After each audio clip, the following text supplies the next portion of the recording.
Bonjour à tous, aujourd'hui on se retrouve pour une deuxième vidéo, sur la raboteuse et surtout l'utilisation de la raboteuse en sécurité.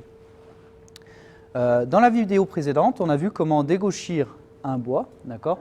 Donc je rappelle, l'action de dégauchir, c'est dresser un plat et un champ, d'accord? On le fait bien dans cet ordre-là. Et ces deux éléments sont perpendiculaires, d'accord? Donc ça, c'était dans la vidéo précédente sur la dégauchisseuse. Maintenant, on va voir la raboteuse qui consiste à rendre parallèles les plats et les champs, d'accord, pour avoir une pièce parallélépipédique, d'accord. Donc ça veut dire avec les quatre côtés, donc deux côtés parallèles et les deux côtés opposés sont perpendiculaires aux côtés parallèles. Donc pour cette action, on va faire le contraire de la dégauchisseuse. Vous vous souvenez, à la dégauchisseuse, on avait passé tout d'abord le plat pour avoir une belle surface de référence et pour pouvoir passer à plat. Et ensuite, on avait passé le champ pour utiliser la surface de référence qu'on avait utilisée contre notre guide. Ici, la raboteuse, donc c'est tout à fait le contraire puisque le guide, c'est une seule table et il n'y a pas de guide sur la raboteuse. Donc la table va nous servir de surface de référence. Pour des questions de sécurité et pour éviter que ma pièce vacille, on va commencer par la largeur, définir la largeur de ma pièce. Donc la largeur, pourquoi? Parce que quand je vais passer ma largeur, en fait, c'est là où la pièce va être la plus en porte-à-faux. Alors que quand je passerai au contraire sur le plat, donc là je vais définir l'épaisseur de ma pièce, il y aura moins de porte-à-faux et la pièce sera bien perpendiculaire. Donc on a toujours ici notre surface de référence 1, qui est symbolisée par le trait. Et ici, on a toujours notre surface de référence 2, qui est aussi symbolisée par le trait. Donc, je répète le champ. Donc, l'action va consister à mettre la surface de référence 2, ici le champ, contre ma table. De cette manière, je vais engager ma pièce et je vais calibrer à la bonne épaisseur. Attention, la raboteuse, on ne peut pas prendre le nombre de millimètres qu'on veut. Par exemple, si j'ai une pièce qui fait actuellement environ 50 mm, je ne vais pas pouvoir passer ma pièce à 35 mm directement finie. Il va falloir que je prenne, on va dire, de 1 à 5 mm maximum sur ma pièce. C'est-à-dire que là, pour l'instant, ma pièce fait 50 mm, je pourrais descendre donc au maximum à 45 mm. Si je veux descendre en dessous, il faudra que je fasse plusieurs passes. Voilà, moi je vous conseille au début de commencer avec une passe d'environ 2 à 3 mm pour avoir une surface de qualité intéressante et une vitesse d'avance correcte. Voilà. Concernant la machine, donc la machine, il y a plusieurs éléments sur la machine. Donc on l'a déjà vu, on a la table ici, la table qui est la même à l'entrée qu'à la sortie, la table ne bouge pas. Et les outils en fait se situent au-dessus de la table, c'est eux qui vont venir usiner. Voilà. On a la trappe d'aspiration, on a un affichage ici numérique, donc pour régler la cote, où on va voir tout à l'heure comment on règle notre cote. Et on a le panneau de commande, on va dire plus traditionnel, avec le coup de poing d'urgence, le démarreur étoile triangle. Petite spécificité sur le démarreur étoile triangle ici qu'on ne retrouve pas sur la dégauchisseuse, c'est que vous avez un cran supplémentaire qui va servir justement à entraîner ma pièce. En fait, le cran supplémentaire correspond aux entraîneurs. Donc ça veut dire que vous allez démarrer en étoile, suivant, on va passer la deuxième vitesse en triangle, et une fois que les deux sont bien enclenchés, on va terminer pour actionner l'entraîneur du haut. Voilà, donc l'entraîneur denté. On a ici le réglage de l'avance de la pièce, donc ça je vous conseille au départ de ne pas y toucher. Voilà. Une fois que vous aurez acquis l'expérience et que vous comprendrez la vitesse et le copeau, la relation entre les deux, vous pourrez commencer à toucher la vitesse d'avance. Et ici, on a bien sûr le sectionneur. Voilà. Alors là, on est sur une machine similaire, sauf que maintenant, on n'a plus le réglage numérique, mais simplement l'affichage numérique. Voilà. Pour régler la table ici de la raboteuse, on a simplement deux boutons, donc un bouton pour descendre, un bouton pour monter. Si vous restez longtemps appuyé sur ces boutons, vous avez une avance rapide. Donc là, vous pouvez voir, je suis à 40.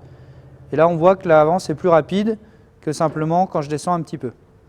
Voilà. Donc c'est le même principe que pour la première raboteuse, c'est-à-dire qu'on doit toujours descendre la table et régler en montant. Par exemple, là, si j'ai envie d'avoir une cote de 58, eh ben, je vais descendre peut-être à 65 pour remonter ensuite à 58. Voilà. Voilà, là je suis à 58, donc je suis bien réglé par le haut. D'accord ? Ici, vous avez toujours le démarreur étoile triangle. Alors, avec une petite nuance, c'est que vous avez une position ici pour enlever le frein, d'accord ? Parce que c'est un frein que vous avez sur l'outil, d'accord ? Donc, une position en plus. Par contre, l'amenage est sur un autre bouton, d'accord ? Donc ici, si je démarre la machine, vous avez l'étoile et le triangle, d'accord? Donc étoile, on laisse démarrer pour passer à triangle, d'accord? Donc ça, c'est pour démarrer. Et par contre, l'amenage ici, il faut simplement la mettre sur la position 1 pour mettre en route l'amenage. Voilà. Le dernier, c'est le sectionneur qui est ici. Vous retrouvez l'arrêt de coup de poing d'urgence qui est ici. Vous en avez également un derrière la machine d'arrêt d'urgence. Voilà. Globalement, c'est la même machine. Vous avez enfin ici un tout petit afficheur, cette fois-ci visuel, qui permet de vérifier si votre cote est à peu près bien réglée. Voilà. La raboteuse est une machine qui n'est pas très dangereuse dans un atelier de menuiserie par rapport à certaines, mais il y a quand même des règles de sécurité à respecter. Notamment ne pas porter de vêtements flottants, pour la simple et bonne raison qu'on pourrait se faire coincer la manche par exemple dans la raboteuse et se faire entraîner dans la raboteuse. D'accord ? Le deuxième élément important, c'est le casque auditif, parce que vous allez voir qu'une fois qu'elle est en route, la machine fait beaucoup de bruit, en plus de l'aspiration qui vient compléter le bruit. Donc voici les deux éléments, on va dire, fondamentaux. Par rapport aux outils que vous aurez besoin, on aura toujours besoin de notre équerre pour vérifier qu'on dresse bien et que nos champs sont bien perpendiculaires. Voilà. Et enfin, un pied à coulisse. Alors le pied à coulisse, on fera une autre vidéo pour vous présenter le pied à coulisse. Donc si vous ne savez pas l'utiliser, reportez-vous à l'utilisation du pied à coulisse. Voilà. Et le dernier outil, vous l'avez vu tout à l'heure, je l'ai pris, c'est le réglet qui est indispensable aussi pour regarder notre pièce, on va dire à la volée, à l'entrée de la raboteuse. Voilà. Pour vous montrer un exemple, on va commencer avec notre pièce qui fait 50 mm. Donc je vous ai dit, on va prendre une passe au départ de 3 mm. Donc ça va nous faire descendre à 47 mm. Donc là, on va s'attarder sur le tableau de commande. Donc le tableau de commande, il est assez simple à utiliser. Il faut appuyer sur C comme correction, qui va nous remettre à 0 le cadran. Une fois que le cadran sera remis à 0, on va taper notre code. Donc on a dit 47 mm. Vous voyez que là, par exemple, j'ai tapé 47. On voit que l'affichage a marqué 4,7. D'accord ? Donc 4,7 mm. Il faut qu'on rajoute un 0 pour arriver à 47 mm. J'ai simplement maintenant à appuyer sur Start. Et la machine toute seule va travailler. D'accord ? Alors, il faut savoir que la machine descend toujours plus bas pour remonter par la suite. Ça supprime le jeu dans le pas de vis en dessous de la machine. D'accord ? Et ça, c'est valable pour toutes les machines. D'accord ? Même une machine manuelle où vous retrouvez encore la manivelle dessus, il faut toujours descendre plus bas et vous réglez toujours la machine en montant. Voilà. Donc, la machine d'elle-même le fait numériquement. D'accord ? On verra le deuxième modèle qu'on possède aussi, c'est pareil, il faut descendre plus bas pour remonter. Voilà. Donc là, l'affichage, il est bien de 47, d'accord ? Et maintenant, on va tester notre premier essai, d'accord ? C'est-à-dire qu'on vérifie toujours si la machine est bien pointée. C'est-à-dire que là, j'ai noté 47, je vais passer ma pièce, je vais regarder à la sortie, au pied à coulisse, si ma pièce fait bien 47 mm, d'accord ? Si elle ne fait pas 47 mm, l'écart du jeu qu'on aura, il faudra le prendre en compte la prochaine fois qu'on réglera le cadran. Voilà. Je reviens tout de suite, je vais allumer l'aspiration et ouvrir la trappe.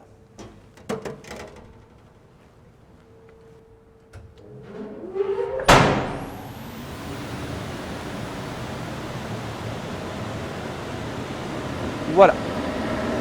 Alors, maintenant que l'aspiration est mise, vous pouvez d'ores et déjà mettre votre casque de protection auditif. D'accord ? Donc comme je vous l'ai dit tout à l'heure, on a la surface de référence 2 qu'on va mettre sur la table. D'accord ? Je vais maintenant démarrer la machine.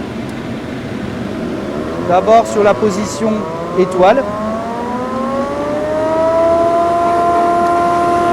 Ensuite triangle. Et je vais finir par l'entraîneur. Maintenant je peux engager ma pièce et vous allez voir que la raboteuse va la prendre. Vous pouvez entendre qu'on prend déjà de la matière.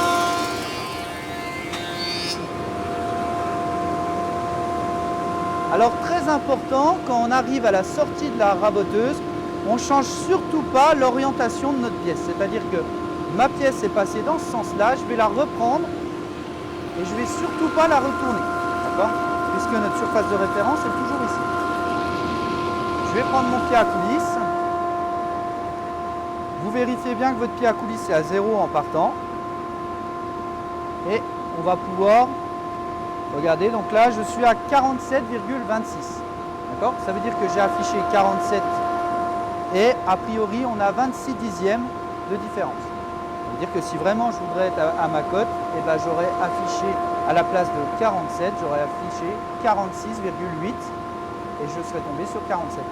Donc maintenant que je sais qu'il y a 20 dixièmes de différence, la prochaine cote que je vais mettre, par exemple si je veux terminer ma pièce à 45, eh ben, je vais afficher 44,8. D'accord ? Alors maintenant, ce qui est important, c'est qu'on a passé la surface au-dessus. C'est notre nouvelle surface de référence. D'accord ? Et ça veut dire aussi que je peux retourner ma pièce et usiner la pièce que j'ai dégauchée, enfin le champ que j'ai dégauché. D'accord ? Donc là, je vais le raboter à nouveau.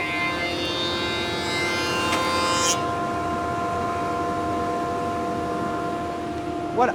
À la fin de cette opération, je peux dire que j'ai deux faces qui sont parallèles. D'accord ? Et pour l'instant, les deux faces sont parallèles uniquement avec le côté qu'on a dégauché, lui est perpendiculaire. D'accord ? Donc maintenant, une fois que j'ai fini, je vais m'occuper de ma largeur de pièce, c'est-à-dire passer mon plat. Donc pour calibrer ma largeur, mon épaisseur de pièce, pardon, et ben maintenant je vais regarder en gros combien j'ai. Donc là je peux dire que j'ai 20 mm.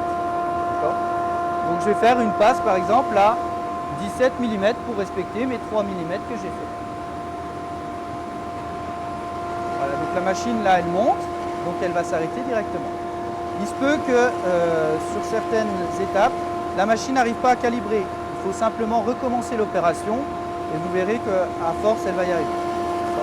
Donc là toujours pareil, donc je passe ma surface de référence 1. C'est la première que j'ai faite à la dégauchisseuse dans la raboteuse.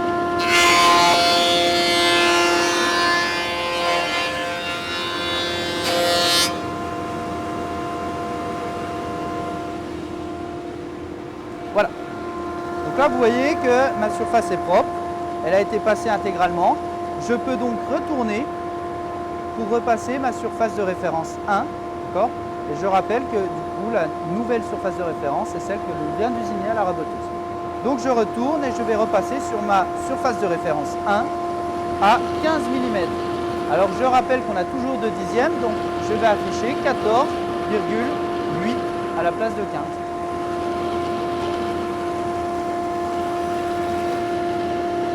Alors important aussi, c'est à utiliser toute la table pour éviter d'abîmer les fers uniquement au milieu par exemple.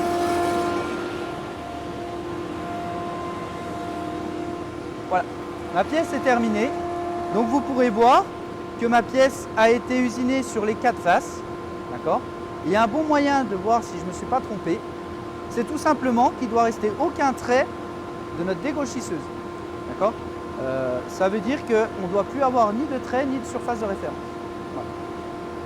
Donc là, je peux dire que ma surface est propre, perpendiculaire, donc on peut vérifier avec l'équerre. Je vais couper la machine pour qu'on s'entende un petit peu mieux. Donc vous voyez que toutes mes faces sont perpendiculaires les unes aux autres. D'accord? J'en conclus que toutes mes faces, alors mes champs et mes plats sont parallèles. Et on peut passer à l'étape suivante. Voilà. Une petite précision, si vous avez beaucoup de pièces à faire, d'accord, faites toutes les largeurs de toutes vos pièces et ensuite vous passerez sur toutes les épaisseurs. Voilà. C'est une organisation de travail.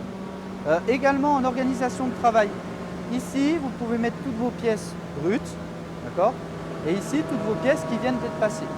L'idéal à la raboteuse, c'est d'être par deux. Comme ça, il y en a un qui se place devant la machine, un qui peut renvoyer les pièces derrière la machine. Voilà, c'est fini pour la raboteuse.